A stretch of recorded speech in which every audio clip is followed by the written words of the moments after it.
একদিন বিশ্ব নবী সাহাবীদের মজলিসে দাঁড়িয়ে যুদ্ধের জন্য ফান্ড কালেকশন করছিলেন। তখন নবীজি সমস্ত সাহাবীদের উদ্দেশ্যে লক্ষ্য করে বললেন, কে আছো যে যুদ্ধের জন্য আল্লাহর রাস্তায় দান করবে? তখন হযরত উসমান গনি রাদিয়াল্লাহু তাআলা আনহু সাথে সাথে হাত তুলে বিশ্বনবীকে বললেন, ইয়া রাসূলুল্লাহ, আমি 100 উট আল্লাহর রাস্তায় দান করলাম। নবীজি ডান দিকে তাকিয়ে আবার বললেন, আর কে আছো যে আল্লাহর রাস্তায় দান করবে? তখন হযরত উসমান বাম দিক থেকে ডান দিকে গিয়ে আবারও নবীজিকে বললেন, ইয়া রাসূলুল্লাহ, আমি আরও 100টি উট আল্লাহর রাস্তায় দান করলাম।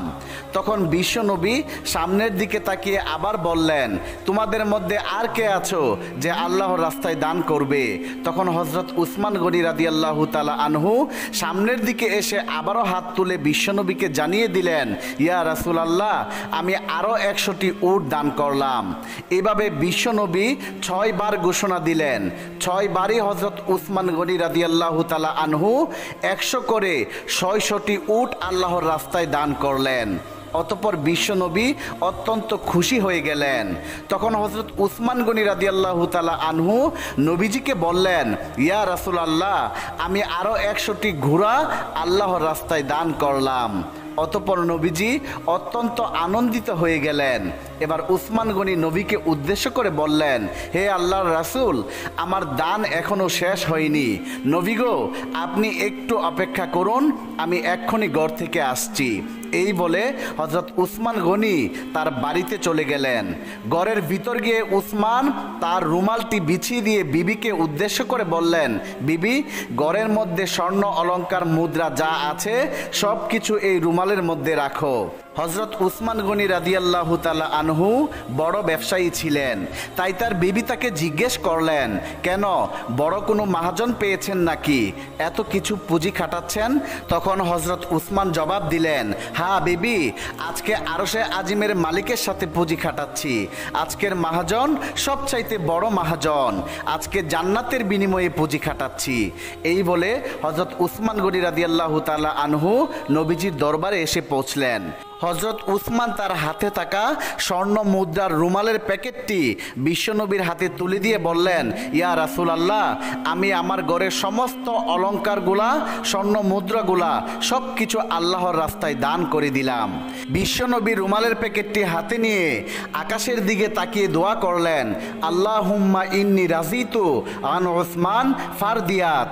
হে আল্লাহ, আমি জমিনে আমার উসমানের প্রতি রাজি হয়ে গেলাম, তুমি আরশেও আমার উসমানের প্রতি রাজি থেকো। সুবহানাল্লাহ, সুবহানাল্লাহ। একদিন মা ফাতেমা জায়নামাজে বসে কান্না করছিলেন। এমন সময় বিশ্বনবী হযরত ফাতেমার ঘরে প্রবেশ করলেন।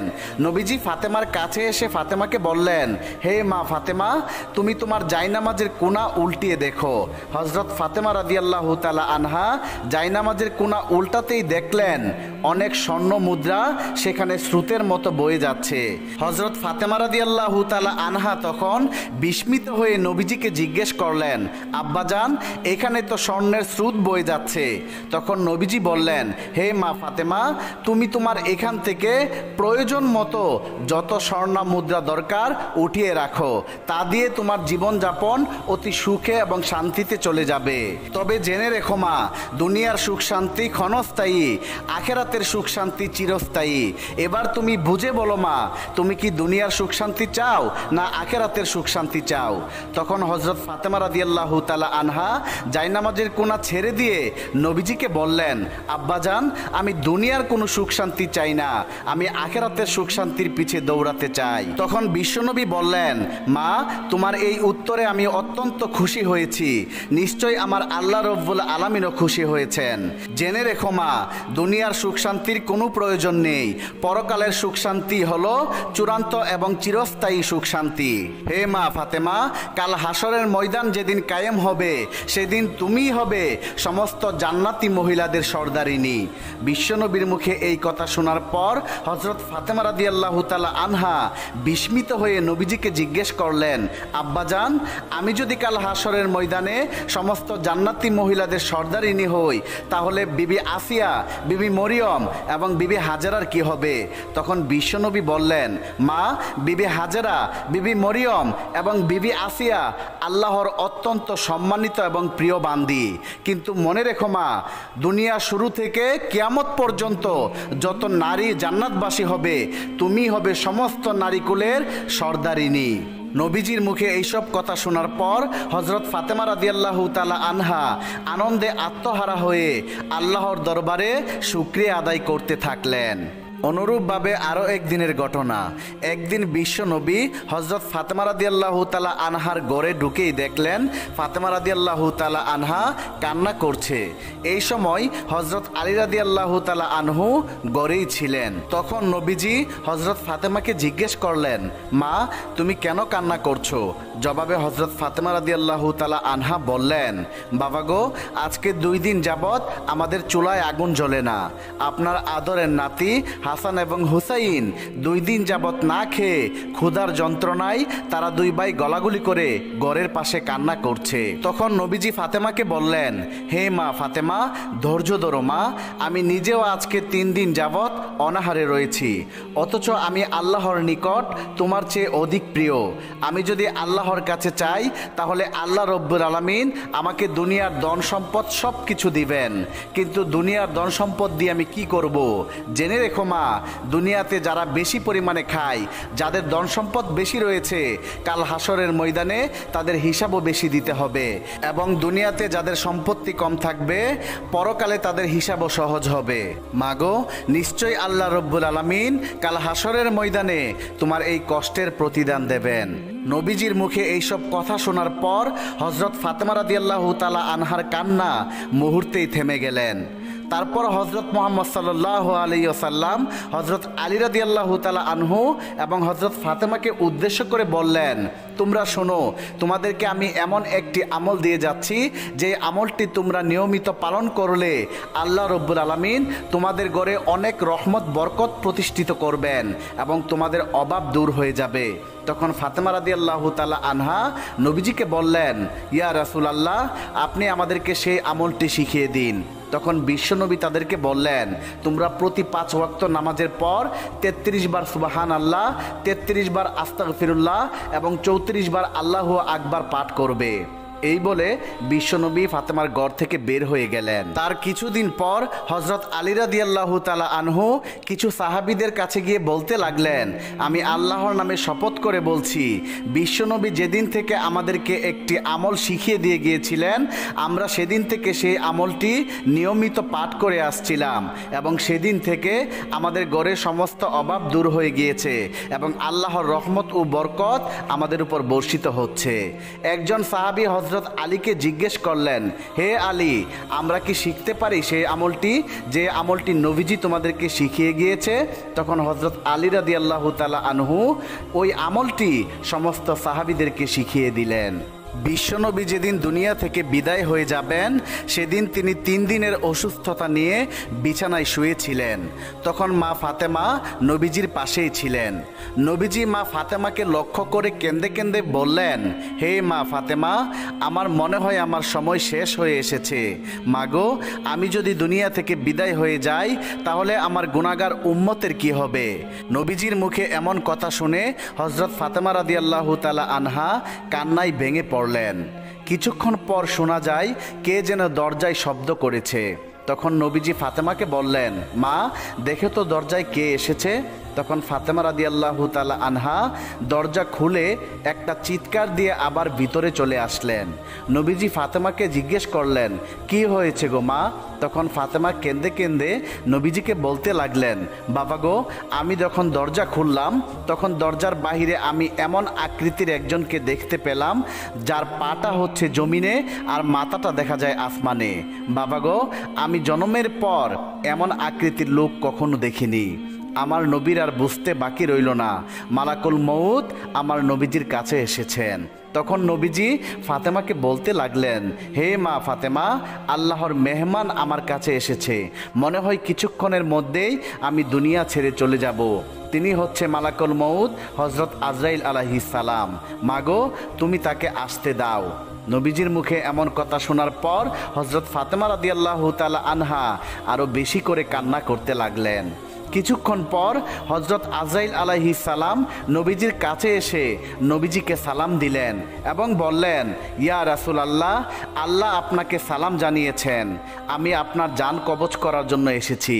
আল্লাহ রব্বুল আলামিন আমাকে আপনার কাছে পাঠানোর আগে আমাকে হুকুম করেছেন, যদি আপনি অনুমতি দেন তাহলে যেন আপনার জান কবজ করি, আর যদি অনুমতি না দেন তাহলে আমি যেন চলে যাই। তখন নবীজি হযরত আজরাইলকে বললেন, ভাই আজরাইল, আমার আল্লাহ তোমাকে পাঠিয়েছে, আমি কি করে তোমাকে অনুমতি না দেই?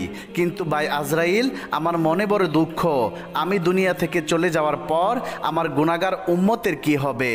তখন আমার আল্লাহ রব্বুল আলামিন হযরত জিবরাইল আলাইহিস সালামকে নবীজির কাছে ওহী প্রেরণ করে পাঠিয়েছেন। জিবরাইল আলাইহিস সালাম নবীজির কাছে এসে নবীজিকে সালাম দিয়ে বললেন, ইয়া রাসূলুল্লাহ, ইয়া হাবিবাল্লাহ, আল্লাহর নবী গো, আল্লাহ রব্বুল আলামিন আমাকে বার্তা দিয়ে আপনার কাছে পাঠিয়েছেন। আল্লাহ রব্বুল আলামিন আমাকে জানিয়ে দিয়েছেন, আপনি দুনিয়া থেকে চলে যাওয়ার পর আপনার গুনাহগার উম্মতের সমস্ত জিম্মাদারি আল্লাহ নিজেই হয়ে যাবেন। সুবহান আল্লাহ, সুবহান আল্লাহ। অতঃপর হযরত জিবরাইল আলাইহিস সালাম নবীজির কাছ থেকে এই সংবাদ দিয়ে বিদায় হয়ে গেলেন। মহান আল্লাহ রব্বুল আলামিনের কাছ থেকে এমন সংবাদ পাওয়ার পর নবীজি অত্যন্ত খুশি মনে হযরত আজরাইল আলাইহিস সালামকে লক্ষ্য করে বললেন, ভাই আজরাইল, আমার মনে আর কোনো দুঃখ নেই, এবার তুমি তোমার কাজ সম্পূর্ণ করতে পারো। কিছুক্ষণ পর বিশ্বনবী দুনিয়া থেকে বিদায় হয়ে গেলেন।